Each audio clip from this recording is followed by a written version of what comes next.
Sejam bem-vindas, sejam bem-vindos ao ambiente de estudos do Psicocurso. Meu nome é Júlio César e é um grande prazer.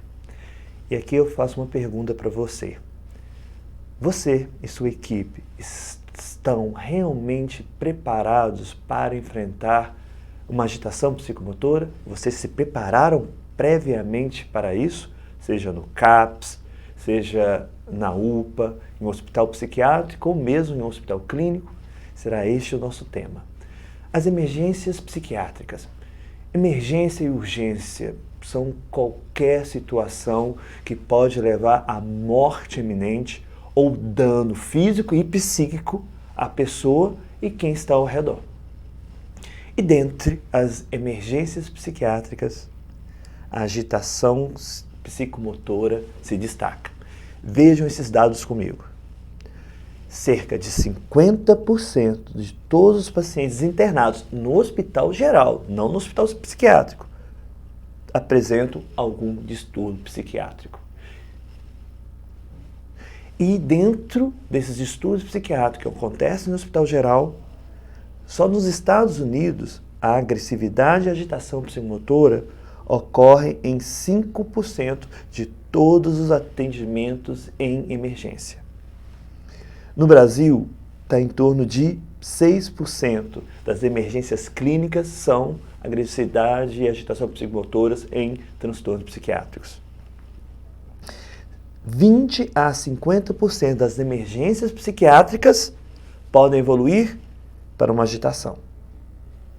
E quase 10% de todos os pacientes em emergência psiquiátrica podem evoluir para uma agitação psicomotora. E a agitação psicomotora está em torno de 20% de todas as visitas em serviços psiquiátricos de emergência. Mais ou menos 20% dos indivíduos com esquizofrenia terão algum episódio de agitação ao longo da vida. E nos transtornos neurocognitivos, principalmente quem se destaca é a demência de Alzheimer. 80% dos pacientes com demência de Alzheimer terão alguma alteração psicológica ou do comportamento. Cada vez cresce a presença de pessoas com demência em hospitais gerais devido à agitação psicomotora. E 70% dos pacientes hospitalizados com algum tipo de traumatismo, risco também de agitação psicomotora. E afinal de contas, Júlio, o que é agitação psicomotora? Primeiro, a gente tem que pensar que a agitação psicomotora nada mais é do que o resultado de um colapso psíquico que o indivíduo tem. Esse colapso psíquico que vai se manifestar através dos atos motores, que podem ser a agitação, como nós conhecemos, mas também pode ser um retardo motor que nós conhecemos como catatonia. Nós temos várias possibilidades de agitação psicomotora nesse colapso que o indivíduo tem. Se ele está em colapso, por isso, muitas vezes, ele não tem a menor noção do que está fazendo. Isso pode ocorrer por inúmeros motivos. Mas os quadros geralmente são súbitos. E nós devemos tomar cuidado, principalmente em relação às pessoas que têm seu primeiro surto ou agitação psicomotora entre 30 e 40 anos, principalmente acima de 40 anos. Porque pode ser algo orgânico. Cuidado com os pacientes que têm alucinações visuais, olfativas e táteis. Isso também nos remete, pode ser algo orgânico. Pessoas que não tenham histórico pessoal de sofrimento mental prévio. E, principalmente, não importa se a pessoa tinha ou não tinha histórico de sofrimento mental. Qualquer indivíduo com rebaixamento do nível de consciência, da atenção, com discurso desorganizado, é orgânico até que se prove o contrário. Pacientes com desorientação temporoespacial de forma aguda, em pessoas mais velhas, desconfiem em algo orgânico. E pacientes com deficiência intelectual, pacientes com demência, que estão agitados, sempre procurem algo orgânico. Não precisava de mais nenhuma outra abordagem, era só parar e tentar entender com empatia o que aquele rapaz que toda hora batia no rosto, principalmente na boca, estava tentando expressar dor. E aqui, novamente ressaltando a importância na agitação psicomotora de afastar condições clínicas e principalmente neurológicas, porque são as neurológicas que se manifestam com alterações motoras, como agressividade, agitação, inquietação, dentre várias questões clínicas, como hipoglicemia, alterações tiroidianas, alterações eletrolíticas. Eu gostaria de ressaltar a questão do status epiléticos. Por que isso? A principal forma de epilepsia não é tônico-clônica generalizada, e sim as crises focais, principalmente no lobo temporal, na região mesial. E essas crises epilépticas focais se manifestam através de alteração de comportamento. Então fique atento a essa dica. E qualquer sintomatologia atípica, principalmente no idoso, vai acender a nossa luz vermelha para uma possível causa clínica. Mas nós temos como a origem da agitação e agressividade mais importantes, até mesmo para fazer o controle da crise através das medidas farmacológicas ou não farmacológicas. A resposta é preparação prévia. A sua equipe estava preparada previamente para um caso de agitação psicomotora? E vocês podem fazer a pergunta: Júnior, quem que é a equipe? E eu sempre falo, a equipe são todos os integrantes do ambiente de saúde, que já começa do colaborador que trabalha na portaria, que vai ser o primeiro a perceber de forma direta ou indireta que algum paciente e seus familiares estão incomodados, estão tensos, e já vão transmitir essa informação para a recepção do hospital, que já atentos também já vão chamar a equipe que deveria estar já preparada previamente, treinando como nós fazemos no ACLS. Que esse paciente está, mas sempre abordá-lo ou abordá-la de forma empática, olho no olho, se identificando como médico ou médica, mostrando que você está ali para ajudá-lo ou ajudá-la nesse momento de colapso. Usar uma voz, um tom firme, mas nem alto demais e nem baixo. No início, concordar com tudo que o paciente diz para depois discordar. Mostrar que a situação é um ambiente hospitalar de cuidados e dessa forma já tentar quebrar uma certa resistência em relação a esse paciente. Se for possível, colocá-lo num consultório, lembrar que o consultório deve ter janelas com grades para o paciente não fugir ou mesmo pular e cometer suicídio. E para não te agredir, você deve estar de costa para a porta. Essa colocação e ter no mínimo objetos soltos nesse consultório. Na verdade, o ideal é não ter nenhum objeto solto, a não ser a sua caneta, se precisar, para anotar no prontuário, porque qualquer objeto solto pode servir como arma. Diante desse ambiente mais seguro, isso também é muito importante na preparação prévia. Diante disso tudo, qual que é um outro segundo ponto, além da preparação prévia, além dessa discussão que toda a equipe deve ter antes na preparação de abordar um paciente em agitação, mas um outro fator é fundamental, já acontecendo a agitação psicomotora. Qual que é? Zele pela segurança de todos, não só do paciente, mas a sua segurança e de toda a equipe. Isto é fundamental, senão nós teremos 2 ou 3 vítimas, o paciente, você e os terceiros. Então, sempre resguarde a segurança sua e da sua equipe. Ponto. Fazer agora uma anamnese mais adequada e planejar o tratamento. Mas, infelizmente, mesmo com a abordagem verbal, empática, olho no olho, o paciente pode estar completamente sem crítica, a crise só está piorando com alto risco de auto e heteroagressividade. Nesse ponto, a equipe estará todos juntos, e é interessante que quando você está coordenando e chama os outros membros da equipe, essa própria imagem de várias pessoas já prestes a uma contenção física, a presença das pessoas muitas vezes já consegue persuadir o paciente. Algumas vezes. Mas sempre comunique que tudo que será feito com esse paciente é para ajudá-lo.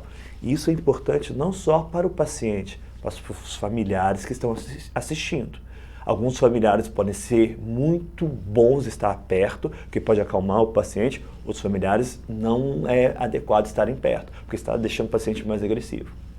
Mas sempre falem tudo o que vocês vão fazer. E o paciente cada vez mais agressivo, não aceitando a abordagem verbal, sim, a gente vai ter que utilizar uma contenção física, que é polêmica, mas é regulamentado pelo Conselho Federal de Medicina para proteger o paciente, quem está ao redor, e assim medicar de forma adequada. Perfeito? Comigo até aqui? Agora vamos nos próximos pontos. O paciente, vamos supor que apesar de estar agressivo, ele conseguiu acalmar através da sua abordagem verbal. Neste caso, nós já podemos oferecer uma medicação pela via mais segura, que vocês não tenham dúvida, que é a via oral. A via intramuscular e até venosa somente nos pacientes que estiverem em contenção física devido ao alto risco prévio que estavam apresentando. E aqui eu queria discutir com vocês quais são as medicações por via oral que têm respaldo na literatura. E aqui eu selecionei para vocês uma tabela que eu retirei da revista Debates, da ABP, de 2021, que faz uma revisão sobre as condutas em relação à agitação psicomotora. A via oral deve ser estabelecida. E, turma, e lembrem, para a via oral, qual seria a melhor forma? A forma líquida. Claro, posso dar comprimido? Pode, mas tentem dar sempre a forma líquida, para assegurar que realmente o seu paciente está tomando a medicação. Não se esqueça que muitos dos nossos pacientes de sofrimento mental, apesar de estar em agitação, em crise, muitos deles parecem que são mágicos. Tomam 1, 2, 3 comprimidos, 4 copos e depois simplesmente conseguem cuspir o comprimido.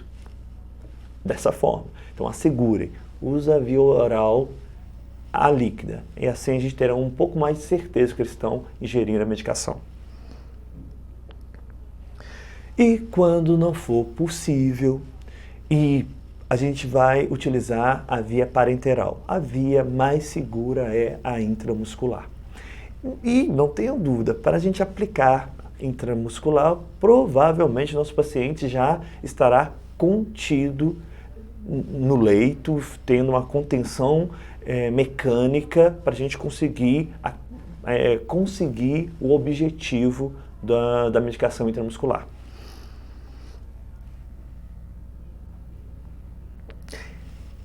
E aqui nós temos o bom e velho haloperidol, sim, continua sendo primeira linha em monoterapia intramuscular. Também podemos utilizar o haloperidol associado ao midazolam. ou o haloperidol associado à brometazina, que é uma combinação clássica que nós utilizamos e sim, tem respaldo na nossa literatura. O lorazepam, por via intramuscular, não é disponível no Brasil. O midazolam pode ser usado também em monoterapia. Olanzapina temos pela via intramuscular, mas não é muito acessível devido ao alto preço. Ziprasidona também. E o aripiprazol pela via intramuscular não está disponível. O aripiprazol também pode ser utilizado intramuscular, mas até onde eu sei não está disponível do Brasil o aripiprazol intramuscular. E aqui nós temos o droperidol, que alguns de vocês podem não conhecer. O droperidol é uma medicação muito utilizada pelos nossos colegas em terapia intensiva, para principalmente efeito antiemético e tranquilizante. O droperidol é uma butirofenona, da mesma classe que o haloperidol. Portanto, essa medicação é um antipsicótico. Flunazepam também pode ser utilizado, mas não é o mais recomendado. Haloperidol e lorazepam, se nós tivéssemos o lorazepam intramuscular disponível. A levomepromazina também é indicada. E o clonazepam, como repito, não é uma medicação de primeira escolha, e sendo uma das últimas, devido aos seus efeitos a longo prazo. E eu gostaria de destacar aqui com vocês que provavelmente vocês perceberam que a chlorpromazina não foi citada.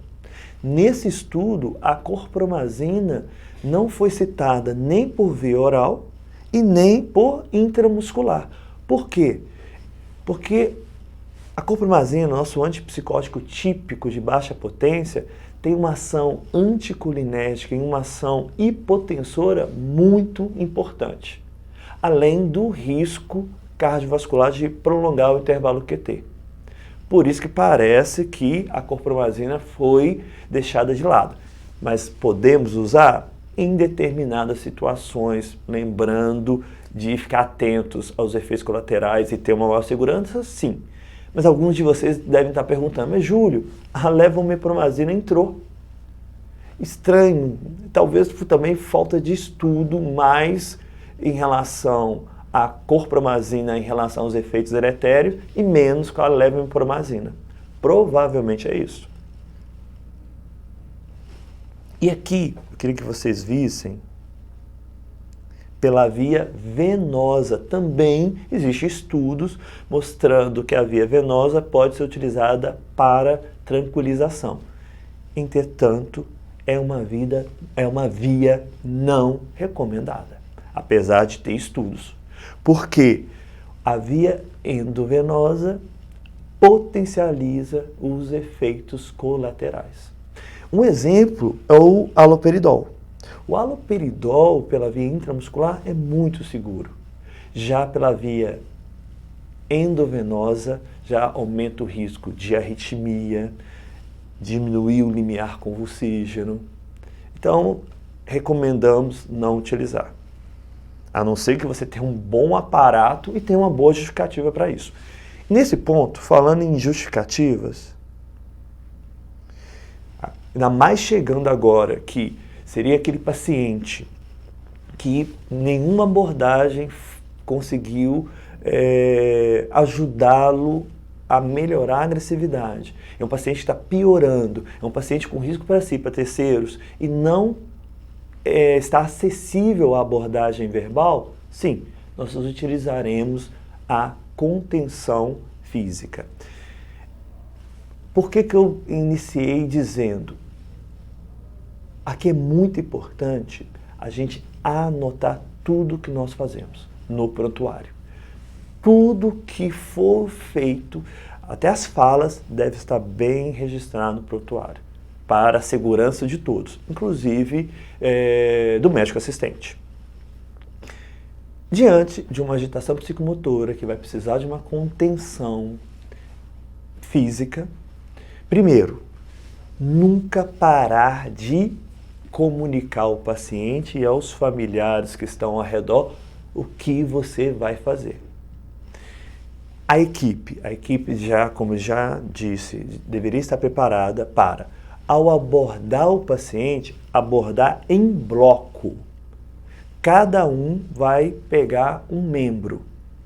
E ao pegar esse membro, vocês vão tentar pegar esse membro por trás e não de frente, porque senão você vai tomar um chute, um soco. Então a abordagem em conjunto, o paciente vai ficar um pouco confuso para qual lado ele vai agir, aí vocês já o seguram.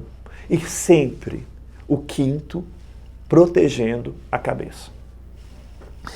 Nós podemos ter vários tipos de faixas e outros meios de contenção, mas o mais importante é que seja nos 4 membros, de uma forma adequada, que não pressione e nem cause lesão. Vocês podem ver que essa figura que eu peguei, essa forma de conter por debaixo do braço não é adequada, porque lesão de plexo. E lembrar que a contenção física tem efeitos colaterais. Dentro dos efeitos colaterais, asfixia e aspiração, por isso deve estar inclinada a 45 graus. Dependendo do tempo que o paciente ficar, risco de trombose.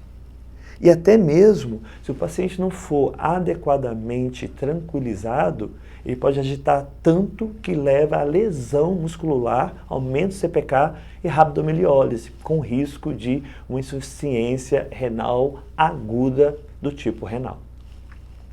E aqui eu gostaria de ressaltar alguns pontos com vocês. Primeiro, o paciente que for contido para as demais intervenções, ele deve ser monitorado pela equipe. Na primeira hora, de 15 em 15 minutos. Na segunda hora, de meia em meia hora.